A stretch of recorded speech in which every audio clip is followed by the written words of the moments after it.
Assalamualaikum warahmatullahi wabarakatuh. Selamat pagi Sobat Kanal sekalian. Hari ini kita akan sedikit berdiskusi tentang suatu kelainan yang kita sebut dengan spectrum of sleep disorder.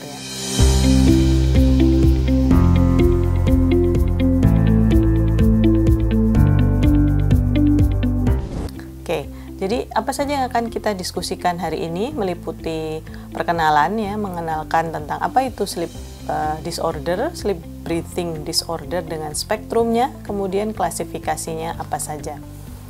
Baik, kita mulai. Apa itu tidur atau sleep ya? Sleep sendiri adalah suatu kondisi fisiologis yang siklik di mana terjadi penurunan responsivitas dari pasien atau individu yang bersangkutan, dan pasien ini akan bangun secara spontan ketika fasenya telah mencukupi atau telah tercapai. Kemudian pada periode sleep ini akan ada intense brain activity yang melibatkan dari fungsi-fungsi kortikal yang lebih tinggi. Lalu apa itu sleep disorder breathing atau kita singkat dengan SDB?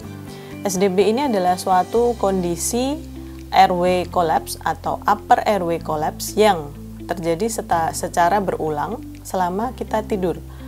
Kondisi ini bisa disertai dengan asfiksia nokturnal, kondisi tidur yang terfragmentasi, dan adanya fluktuasi pada tekanan darah. Juga adanya peningkatan dari sympathetic nervous system. Lebih dari 1 juta orang di populasi dunia mengalami OSA ini. Bahkan pada populasi dewasa hingga 14% dari populasi umum itu mengalami OSA. Spektrum dari SDB ini meliputi snoring, ya, upper airway resistance syndromes atau kita singkat dengan UARS, kemudian obstructive sleep apnea atau OSA, dan central sleep apnea. Bagaimana impact dari sleep disorder ini pada kehidupan kita sehari-hari? Kita biasanya akan mengalami daytime sleepiness, kemudian ada gangguan pada mood dan perilaku. Demikian juga adanya gangguan pada proses kognitif dan belajar. Nah, kemudian juga pada orang-orang yang aktif itu bisa meningkatkan kejadian kecelakaan. Begitu juga kejadian penyakit-penyakit kardiovaskular pada sistem imun dan juga kelainan-kelainan metabolik termasuk gangguan dari fungsi endokrin. Nah, spektrum dari sleep disorder breathing ini sendiri itu bertahap ya, dari kondisi yang di sini adalah ada range-nya dari normal hingga nanti akan kita nilai sebagai suatu airway obstruction. Jadi dari snoring itu yang paling ringan dari sleep disorder breathing, kemudian ada upper airway resistance syndrome yang kita sebut dengan UARS tadi. Kemudian ada kondisi yang merupakan suatu obstructive hypoventilation diikuti dengan OSAS yang real. Nah, di sini ada beberapa kriteria yang menyebutkan tentang apa saja kriterianya, bisa disebutkan hanya sebagai primary snoring, UARS, OH, ataupun OSAS ya. Dimana apabila itu primary snoring itu adanya peningkatan dari respiratory effort, tapi tidak ada arousal. Arousal di sini adalah bangun ya, terbangun. Kemudian ada juga yang kita sebut dengan UARS. UARS di sini adanya repetitive respiratory effort related arousals. Jadi kita ada episode bangun yang disebabkan karena adanya resistance pada upper airway. Jadi ada kondisi di mana pasien ini terbangun secara repetitif pada saat dia tidur, diakibatkan adanya resistensi pada upper airway-nya. Kemudian yang berikutnya adalah kondisi hipoventilasi. Hipoventilasi di sini mirip seperti UARS, tapi dia terdapat juga adanya abnormalitas pada pertukaran gas ya. Jadi akan terjadi suatu gangguan oksigenasi. Akan tetapi belum terjadi apne ataupun hipopne. Nah, kondisi akhirnya adalah yang kita sebut dengan OSAS yang sudah obstructive sleep apnea syndrome.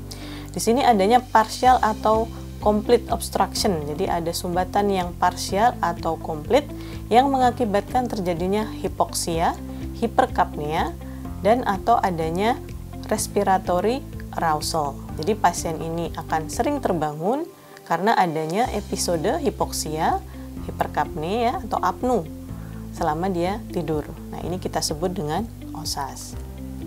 Nah, primary snoring.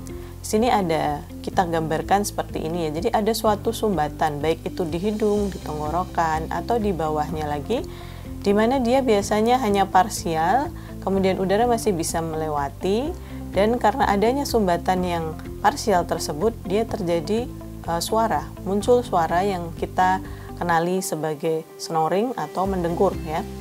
Nah, ini sebetulnya adalah suatu kondisi vibrasi dari upper airway selama pasien ini melakukan respirasi. Jadi ada udara yang lewat, kemudian ada obstruksi sehingga timbullah suara. Ya, ini yang kita sebut dengan primary snoring, di mana nanti skor AHI-nya kurang dari 1. Skor AHI ini adalah apnu-hipopnu index yang nanti dihitung pada saat pemeriksaan PSG atau polisomnografi. Yang berikutnya adalah UARS. Nah, UARS ini kalau digambarkan di sini sama ya, jadi ada suatu obstruksi. Bisa dilihat di sini masih lowong atau sangat longgar, sementara di sini ada obstruksi. Jadi sama, ada obstruksi. Perbedaannya adalah mulai ada episode arousals yang repetitif selama dia tidur. Nah, kemudian tidak adanya signifikan desaturasi. Jadi, pasien tidak mengalami desaturasi. UARS ini AHI-nya dikategorikan masuk UARS jika AHI-nya kurang dari 5 ya, dengan oksigen saturasinya masih di atas 92% dan episode terbangunnya lebih dari 5 kali dalam 1 jam. Nah, ini terjadi apabila terjadi partial narrowing dan itu mengakibatkan adanya resistansi yang meningkat. Biasanya ini terjadi di bagian retropalatal. UARS ini adalah merupakan suatu kondisi yang awal dari OSAS. Pasien biasanya terjadi snoring, kemudian bangun tetap merasa lelah gitu ya. Pada saat sehari-hari dia akan merasa lelah, kemudian kadang kepalanya pusing gitu ya. Kadang disertai juga dengan gejala-gejala depresif maupun daytime sleepiness. Tapi tidak ada periode apnea maupun gasping peri-episodes ya. Jadi tidak ada episode berhenti napas ataupun kondisi sampai terbangun dengan gelagapan mencari nafas. Kemudian pasien ini biasanya mengeluhkan rasanya tidur tidak nyenyak ya, tidur tetapi kok rasanya tidak merasa segar pada saat bangun, tidak merasakan adanya hasil dari tidur yang nyaman. Nah, ini sebetulnya dia mulai menurun tetapi dia belum ada periode apne ya. Jadi oksigen saturasinya sebetulnya sudah mulai menurun. Nah, kemudian yang terakhir ini yang kita sebut dengan obstructive sleep apnea, di mana ini terjadi episode apnea yang komplit dan dia bisa obstruksinya itu parsial, bisa juga total, tetapi yang penting sudah terjadi suatu decrease atau penurunan dari saturasi oksigen ya. Kemudian dia akan terbangun dari tidurnya. Nah, dia akan manifestasinya berupa snoring, gasping, choking, bahkan berhentinya bernapas pada saat tidur ya. Pada pasien ini biasanya ketika dia bangun dia akan merasakan lelah ya, merasakan masih mengantuk, tidak adanya energi, tidak merasa berenergi, tidak merasa segar. Jadi lebih malah bangun tidur tapi tetap merasa mengantuk karena airway-nya terobstruksi secara total. Faktor risiko dari OSAS ini sendiri adalah male gender ya, laki-laki, kemudian pada pasien dengan obesitas, individu dengan usia 40, adanya hipertensi, riwayat merokok dan penggunaan alkohol, dan demikian juga dengan riwayat keluarga adanya sleep apnea. Risiko yang lain meliputi lingkar leher jika diukur dia lebih dari 17 inci pada laki-laki dan lebih dari 14,5 inci pada wanita. Ini biasanya karakteristiknya nanti upper airway-nya akan lebih sempit. Begitu juga dengan adanya kondisi-kondisi anatomi tertentu seperti retrognasia ataupun hipertrofi tonsil. Nah, OSAS sendiri nanti akan dibagi menjadi mild, moderate, dan severe ya. Yang diklasifikasikan ini adanya berapa episode apnu atau hipopnu dalam 1 jam. Di mana mild itu jika kurang dari 15 atau kurang ya, kemudian Moderate itu dikategorikan sebagai 15 hingga 30, severe apabila lebih dari 30 events dari 1 jam. Nah, klasifikasi dari sleep disorder breathing ini tadi sudah kita sebutkan langkah dari snoring hingga OSA ya. Nah, OSA sleep disorder breathing yang secara umum itu ada yang OSA, kemudian disebabkan karena obstruktif ya. Kemudian ada yang central sleep apnea yang berbeda patofisiologinya. Di sini kita bisa lihat bahwa ada obstructive sleep apnea sendiri, kemudian ada central sleep apnea syndrome juga. Di mana di sini ada banyak sekali subtype-nya yang terhubung dengan yang kita sebut dengan central sleep apnea. Berbeda dengan kondisi obstructive sleep apnea, central sleep apnea ini disebabkan adanya kelainan pada central nervous system-nya, sehingga terjadilah gangguan pernafasan diakibatkan oleh gangguan proses sentral. Kemudian ini yang kita sebut juga dengan sleep-related hypoventilation disorder karena adanya obesitas misalnya. Kemudian adanya gangguan-gangguan kongenital, ya seperti congenital central alveolar hypoventilation, ada juga hipoventilasi jenis yang lain. Ada juga yang kita sebut dengan sleep-related hypoxemia disorder. Nah, semua kondisi ini tidak selalu terkait dengan obstruksi, akan tetapi bisa terkait dengan faktor sentral maupun sistemik. Nah, central sleep apnea di sini kita sebutkan sebagai suatu kondisi berhentinya nafas secara rekuren yang diasosiasikan dengan tidak adanya atau kurangnya usaha untuk bernafas. Usaha bernafas ini diatur oleh otak kita ya. Jadi ketika ada gangguan di sana, maka akan terjadilah kondisi di mana dia ada recurrent episode of breathing cessation yang diakibatkan karena tidak adanya usaha untuk bernafas. Jadi bukan karena adanya suatu obstruksi. Nah, ini bisa terjadi karena adanya breathing instability ini ya, bisa terjadi karena adanya underlying neuromuscular atau medical disorder. Jadi memang ada suatu kondisi yang mendasari terjadinya lack of respiratory effort ini. Bisa juga karena ada kondisi ketinggian. Pada ketinggian tubuh kita menjadi merespon dengan adanya usaha pernafasan yang menurun, berkurang.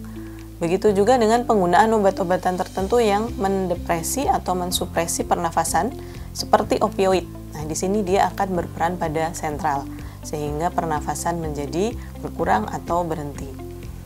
Pasien-pasien yang berisiko terkena central sleep apnea ini adalah pasien-pasien dengan gangguan jantung, gangguan otak, kemudian juga pasien yang menggunakan obat-obat sedasi karena adanya kondisi yang mungkin memerlukan pemberian obat-obat analgetik dan sedasi. Nah, pasien ini harus sering diawasi ya karena akan mungkin terjadi kondisi seperti ini. Pasien biasanya terjadi abrupt awakenings, jadi tiba-tiba terbangun karena adanya shortness of breath. Dia tidak bisa bernapas, insomnia yang mengakibatkan akhirnya adalah terjadinya excessive daytime sleepiness. Nah, ini sleep-related hypoventilation disorder menurut penelitian diakibatkan adanya kurangnya kemampuan alveolar untuk memventilasi ya dari pertukaran oksigen dan karbon dioksida. Ini terjadinya adanya CO2 yang meningkat pada darah selama dia tidur dan biasanya dieksaserbasi pada kondisi stadium REM atau rapid eye movement stadium. Ini biasanya meliputi obesity hypoventilation syndrome. Seringnya terjadi hiperkapnia baik pada kondisi tidur maupun kondisi bangun. Nah, ini bisa karena adanya secondary to medication juga karena adanya pengobatan, bisa juga karena memang adanya kelemahan dari otot-otot pernapasan. Oke, di sini kita akan melihat bahwa gejala lain bisa timbul karena adanya sleep-related hypoventilation disorder ini. Dia bisa adanya kadar CO2 yang tinggi pada darah, kadar oksigen yang rendah, sehingga kulitnya menjadi kebiruan, ada juga nafas yang pendek. Kemudian dia tentunya akan timbul tadi ya, obstructive sleep apnea. Nah, ini sleep-related hypoxemia disorder, di mana kadar oksigen di dalam darah ini rendah, tetapi CO2-nya tidak naik, ya, atau setidaknya tidak naik cukup tinggi untuk dia mencapai threshold dikategorikan sebagai sleep-related hypoventilation disorder. Jadi hanya hipoksemia saja. Sekian video kita hari ini, sobat kanal sekalian, tentang spektrum dari SDB. Sampai ketemu pada video-video selanjutnya tentang OSA. Terima kasih.